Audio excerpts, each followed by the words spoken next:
Good morning students. आज हमारा topic है शेयर कैपिटल। कल हमने बात की थी कि कंपनी क्या होती है और कैसे बनती है। आज हम बात करते हैं कि एक कंपनी कौन कौन से सोर्सेज से शेयर कैपिटल इकट्ठा करती है।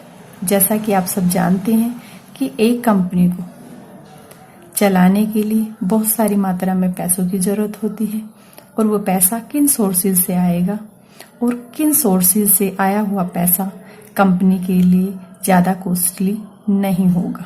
पहले हम बात करते हैं फर्स्ट सोर्स की कि एक कंपनी अपने इक्विटी शेयर इशू करके कंपनी के लिए शेयर कैपिटल इकट्ठा कर सकती है। सेकंड जो बात करते हैं वो है कि एक कंपनी प्रेफरेंस शेयर इशू करके भी पैसा इकट्ठा कर सकती है। थर्ड सोर्स की बात करें तो ये है बैंकिंग इंस्टीट्यूशंस, यानी एक कंपनी बैंक से लोन लेकर भी पैसा इकट्ठा कर सकती है। अब हम बात करते हैं कि इन तीन सोर्सेज में कंपनी के लिए ज़्यादा कॉस्टली कौन सा सोर्स पड़ता है।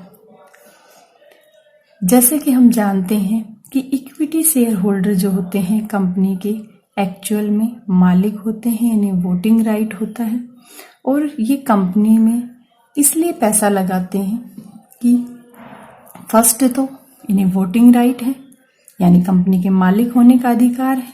दूसरा, इन्हें अधिक मात्रा में रेट ऑफ डिविडेंड दिया जाता है और तीसरी चीज कि इनके जो शेयर्स हैं उनकी वैल्यू भी कंटिन्यूस बढ़ती रहती है, यानी जब इन्होंने शेयर खरीदा हो वो 10 रुपीज का है तो वो 10 रुपीज की जो वैल्यू है वो भी बढ़ती जाएगी।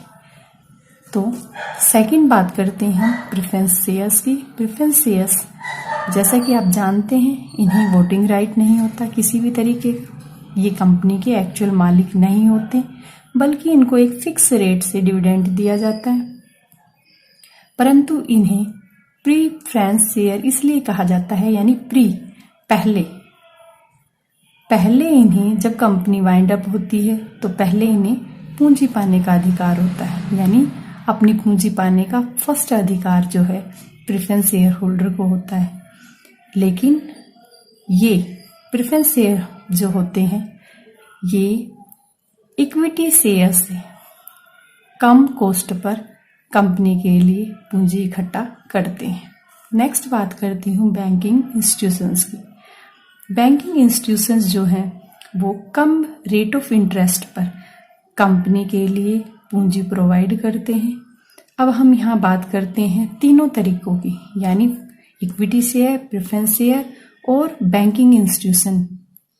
तो इनमें बैंकिंग इंस्टीट्यूशंस जो हैं उसकी रेट ऑफ इंटरेस्ट जो है इन दोनों से कम कॉस्टली होती है।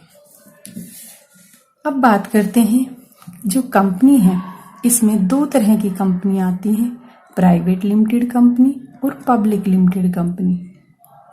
इन दोनों में क्या डिफरेंस होता है। प्राइवेट कंपनी जो होती है, प्राइवेट कंपनी के अंदर आजकल एक नया कॉन्सेप्ट चला हुआ है 1% कंपनी, यानी उसमें कंपनी का एक ही मालिक होता है, वही शेयर होल्डर होता है।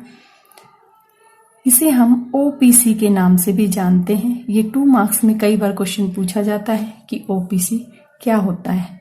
ये कंपनी एक्ट 1956 के अकॉर्डिंग 1% कंपनी नहीं होती थी। 2013 के अकॉर्डिंग ओपीसी का कॉन्सेप्ट आया। अब बात करते हैं कि ये कंपनी होती क्या है। इसमें जैसा कि नाम से ही है, इसमें एक ही पर्सन जो है कंपनी का मालिक होता है और इसकी जो पेड अप कैपिटल होती है वो 50 लाख से ज़्यादा नहीं होनी चाहिए और इसका जो पिछले 3 साल की जो सेल है वो 2 करोड़ से ज़्यादा नहीं होनी चाहिए। अब इसमें सेकंड चीज आती है प्राइवेट कंपनी में कि पार्टनरशिप जो कंपनी है वो भी प्राइवेट लिमिटेड कंपनी ही होती है, परंतु इसमें पार्टनरशिप कंपनी के रूल एंड रेगुलेशन फॉलो होते हैं। पार्टनरशिप कंपनी में जो पार्टनर्स होते हैं वही उसके शेयर होल्डर होते हैं और ये कंपनी आम पब्लिक से शेयर इशू करके शेयर कैपिटल इकट्ठा नहीं कर सकती। ना ही तो ये कंपनी इक्विटी शेयर्स जो है वो इशू कर सकती है, ना प्रेफरेंस शेयर इशू कर सकती है। जबकि ये बैंकिंग इंस्टीट्यूशन से पैसा इकट्ठा कर सकती है। कल किसी स्टूडेंट ने मुझसे पूछा था कि मैडम क्या प्राइवेट कंपनी के शेयर ट्रांसफरेबल होते हैं? तो यहाँ बेटा मैं कहती हूँ कि जो प्राइवेट कंपनी है उसके शेयर्स ट्रांसफर नहीं हो सकते, क्योंकि ये कंपनी जो है पार्टनरशिप डीड पर काम करती है। अगर पार्टनरशिप डीड में मेंशन है कि किसी पार्टनर के एक्सपायर होने या वो अपनी मर्जी से क्विट करना चाहता है, तो ऐसे टाइम में अगर पार्टनरशिप डीड में लिखा हुआ है, मेंशन है कि बाकी के जो पार्टनर्स हैं वो जो एक्सपायर हुआ है या फिर जो अपनी मर्जी से जाना चाहता है, उस शेयर होल्डर के शेयर्स को आपस में बांट ले। लेकिन यहाँ ध्यान देने योग्य बात है कि अगर पार्टनरशिप डीड में ऐसी कोई चीज नहीं लिखी है तो शेयर्स जो हैं वो ट्रांसफर नहीं किए जा सकते। और ऐसी कंडीशन होने पर, अगर पार्टनरशिप डीड में नहीं लिखा है और पार्टनर की मृत्यु हो जाने पर वो पार्टनरशिप कंपनी जो है वाइंड अप करनी पड़ेगी। नेक्स्ट हम बात करते हैं टाइप्स ऑफ शेयर कैपिटल, यानी शेयर कैपिटल के कितने प्रकार हैं। इसमें फर्स्ट आता है ऑथराइज कैपिटल या फिर रजिस्टर्ड कैपिटल या नॉमिनल कैपिटल। इसमें कंफ्यूज होने की ज़रूरत नहीं है, ये तीनों एक ही कैपिटल के नाम। हम सिर्फ ध्यान एक पर ही देते हैं कि ये ऑथराइज कैपिटल है, बस यही हमारे माइंड में रहता है। और जब एग्ज़ाम आते हैं तो हमें ध्यान नहीं देते कि रजिस्टर्ड कैपिटल भी इसी का नाम है और नॉमिनल कैपिटल भी, और हम बगले झाँकने लगते हैं और फिर टीचर पे ब्लेम कर देते हैं कि हमें तो टीचर ने बताया नहीं कि ये नॉमिनल कैपिटल भी कोई कैपिटल होती है। तो बेटा ध्यान दें यहाँ कि ये तीनों एक ही कैपिटल के नाम हैं। जैसे कई बार एक बच्चे को अलग अलग नाम से बुलाते हैं, बस ऐसे। मान लीजिए, सपोज कीजिए ऑथराइज कैपिटल 50 लाख की है, ठीक है। तो अब बात करते हैं कि ऑथराइज कैपिटल होती क्या है।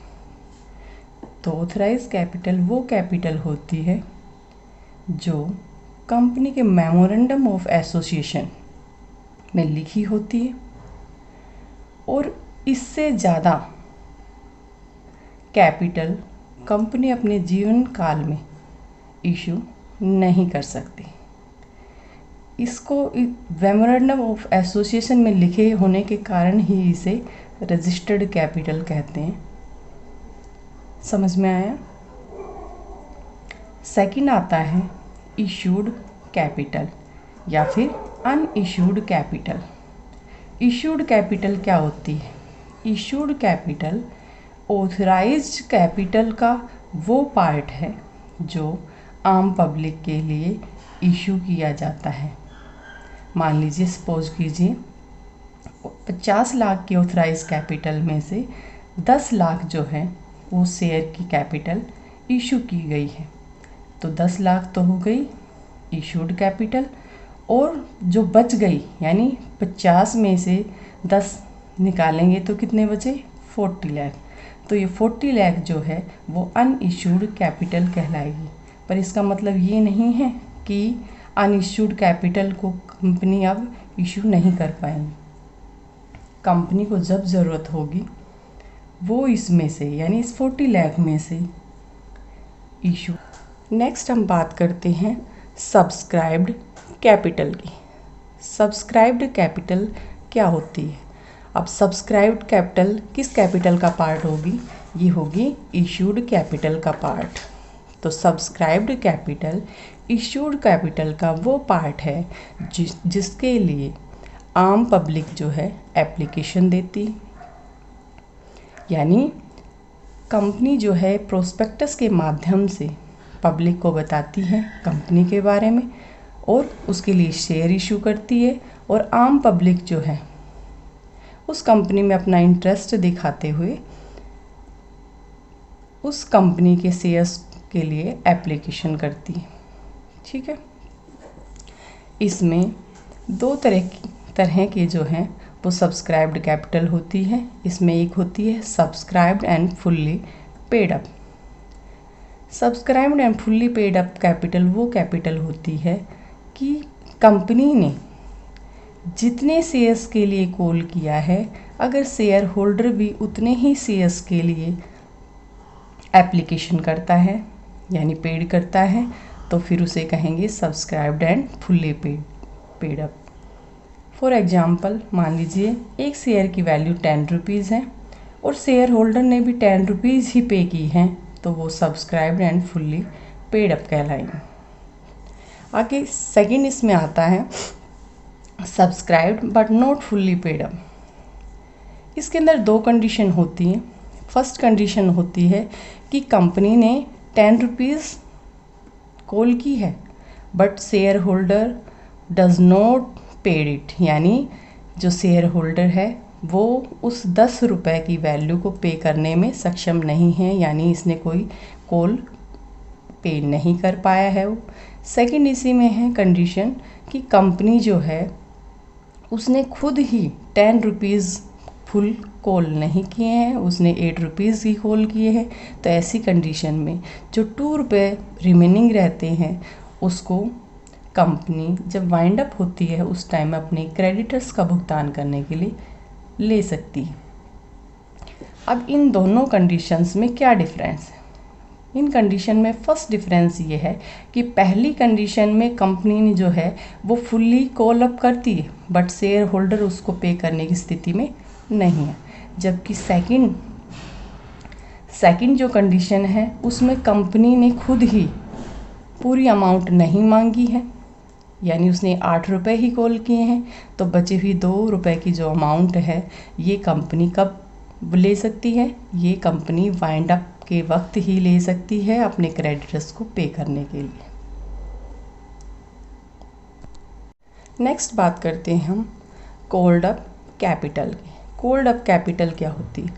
कॉल्ड अप कैपिटल जो होती है वो सब्सक्राइब्ड कैपिटल का पार्ट होती है। जितने शेयर्स जो हैं कंपनी ने कॉल किए हैं, यानी एक कंपनी मान लीजिए, सपोज कीजिए कि एक शेयर की वैल्यू 10 रुपीज़ है और कंपनी ने कॉल किए हैं सिर्फ 8 रुपीज़, तो 8 रुपीज़ जो है वो कॉल्ड अप कैपिटल कहलाएगी। अगर किसी कंपनी ने 10 रुपीज़ का शेयर है और 10 रुपये ही कॉल किए हैं तो उसे भी हम कॉल्ड अप कैपिटल ही कहेंगे। अगर 8 रुपये कॉल किए हैं तो जो बचे हुए 2 रुपये हैं उसको अनकॉल्ड शेयर कैपिटल कहेंगे, जो कंपनी के वाइंड अप पर ही कंपनी पाने की अधिकारी होती है। नेक्स्ट बात करते हैं पेड अप कैपिटल की।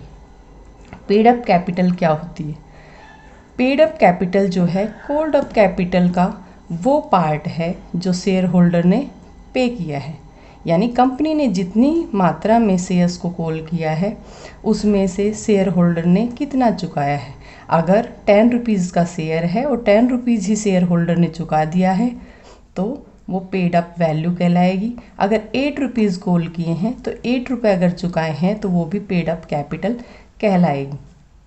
कई बार क्या होता है कि कंपनी का जो पर एक शेयर की वैल्यू है वो 10 रुपीज़ है और कंपनी ने जो शेयर होल्डर हैं उसने सिर्फ 8 रुपये चुकाए हैं, वो किसी एक कॉल को पे करने की स्थिति में नहीं है। तो ऐसी कंडीशन में वो जो शेयर होल्डर है वो कॉल्स इन एरियर के रूप में 2 रुपीज़ को नेक्स्ट किसी कॉल के साथ दे सकता है। कई बार क्या होता है कि जो शेयर होल्डर होते हैं वो एडवांस में अलॉटमेंट के साथ किसी कॉल को दे देते हैं, तो ऐसी कंडीशन में उसे कॉल्स इन एडवांस कहेंगे। कॉल्स इन एरियर जो है वो कंपनी के लिए लॉस होता है, इसलिए इसे हम डेबिट में दिखाते हैं। और कॉल्स इन एडवांस जो है वो कंपनी के लिए प्रॉफिट होता है, इसलिए कंपनी इसे क्रेडिट साइड में शो करती है। नेक्स्ट हम डिस्कस करते हैं कि रिजर्व कैपिटल और कैपिटल रिजर्व में क्या डिफरेंस है। रिजर्व कैपिटल क्या होती है? रिजर्व कैपिटल जो होती है वो ऑथराइज्ड कैपिटल में से ही कुछ पार्ट जो है उसको रिटेन करके या उसको बचा के रख लिया जाता है, जो कंपनी के वाइंड अप पर काम आता है। यानी कंपनी जब डिसॉल्व होती है उस टाइम कंपनी अपने क्रेडिटर्स या डेब्ट्स को पे करने के लिए उस पैसे का यूज़ करती है। हमने पीछे डिस्कस किया था कई जगह कि कंपनी ने 10 रुपीज़ कॉल किए हैं और 10 रुपीज़ ही चुकाए हैं तो फुल्ली पेड था। लेकिन कई जगह कंपनी ने सिर्फ कॉल ही 8 रुपीज़ के लिए की है, तो ऐसी कंडीशन में जो बचे हुए 2 रुपीज़ हैं उसे भी कंपनी वाइंड अप पर मंगाएगी और उसे भी हम क्या कहेंगे? Reserve capital. कंपनी लॉ 2013 के अकॉर्डिंग उसका आर्टिकल है 65, उसमें 1% कंपनी, क्योंकि ये कंसेप्ट नया है तो अब इसी के बारे में बता रहे हैं कि 1% जो अनलिमिटेड कंपनी है जब कन्वर्ट होकर लिमिटेड कंपनी बनती है तो वो रिजर्व कैपिटल रख सकती है। इसके लिए उसे एक प्रपोजल पास करना होता है और उसमें डिटेल रखी जाती है। सबसे पहले वो ऑथराइज कैपिटल में वृद्धि तो कर सकती है, लेकिन बढ़ी हुई अमाउंट समापन पर ही मांगी जाएगी। सेकंड कंडीशन इसकी है कि अनकॉल्ड कैपिटल जो है उसकी अमाउंट भी कंपनी के समापन पर ही मांगी जाएगी। कंपनी के जीवन काल में उसे नहीं मंगाया जा सकता, क्योंकि ये अमाउंट कंपनी के समापन पर ही क्रेडिटर्स को पे करने के लिए उपलब्ध रहती है। यानी कंपनी के जीवन काल में इसे वापस नहीं मंगाया जा सकता। जी, कंपनी जब डिसॉल्व होगी उस टाइम ही इसे मंगाया जा सकता है। आगे हम डिस्कस करते हैं कि कैपिटल रिजर्व क्या होता है। कैपिटल रिजर्व जो होता है वो कैपिटल प्रॉफिट से बनाया जाता है। वो बिजनेस की जो आम एक्टिविटी हैं उनसे कमाया हुआ प्रॉफिट इसमें शामिल नहीं होता। ये जो कंपनी की जनरल कमर्शियल एक्टिविटी हैं उनसे नहीं कमाया जाता, बल्कि ये कुछ स्पेसिफिक कैपिटल गेन से बनता है। कौन कौन से स्पेसिफिक गेन हैं? फर्स्ट आता है इसमें कि अगर कोई एसेट सेल की जाती है और वो भी प्रॉफिट पे, तो उस प्रॉफिट से कैपिटल रिजर्व बनाए जाते हैं। अगर कंपनी जो है उसकी फिक्स एसेट्स को रीवैल्यूएशन किया जाता है और उसमें प्रॉफिट होता है तो उस प्रॉफिट से भी कैपिटल रिजर्व बनता है। अगर कंपनी जो है शेयर और डिवेंचर्स को प्रीमियम पे इश्यू करती है तो उस प्रीमियम की अमाउंट से भी कैपिटल रिजर्व बनाए जा सकते हैं। अगर कंपनी जो डिवेंचर्स हैं उनको प्रीमियम पे या प्रॉफिट पे, प्रीमियम यानी प्रॉफिट कि प्रीमियम पे उसको रिडीम करती है, तो ऐसी कंडीशन में भी उस प्रॉफिट से या प्रीमियम से कैपिटल रिजर्व बनाए जाते हैं। यानी ये सारी चीज़ें जो हैं कैपिटल गेन में आती हैं, कैपिटल प्रॉफिट में आती है और इन्हीं से कैपिटल रिजर्व बनता है। यानी कंपनी की जो जनरल एक्टिविटी हैं उनसे जो प्रॉफिट होता है उससे कैपिटल रिजर्व नहीं बनता। कैपिटल रिजर्व को हम बैलेंस शीट में रिजर्व एंड सरप्लस के रूप में दिखाते हैं, परंतु इस पैसे का यूज जो है हम कहाँ नहीं कर सकते? शेयर होल्डर को डिविडेंड देने के लिए नहीं कर सकते। लेकिन अगर कोई हमारे खर्चे हैं उनको हम राइट ऑफ करने के लिए कैपिटल रिजर्व का यूज़ कर सकते हैं। आज के लिए इतना ही। नेक्स्ट वीडियो के लिए जल्द ही हम कोशिश करेंगे, क्योंकि ये इतनी लंबी वीडियो जो है वो व्हाट्सएप पे जा नहीं सकती, तो इसलिए हमारे लिए भी सब कुछ नया है और आशा करती हूँ कि आप लोग ध्यान देंगे इस पे।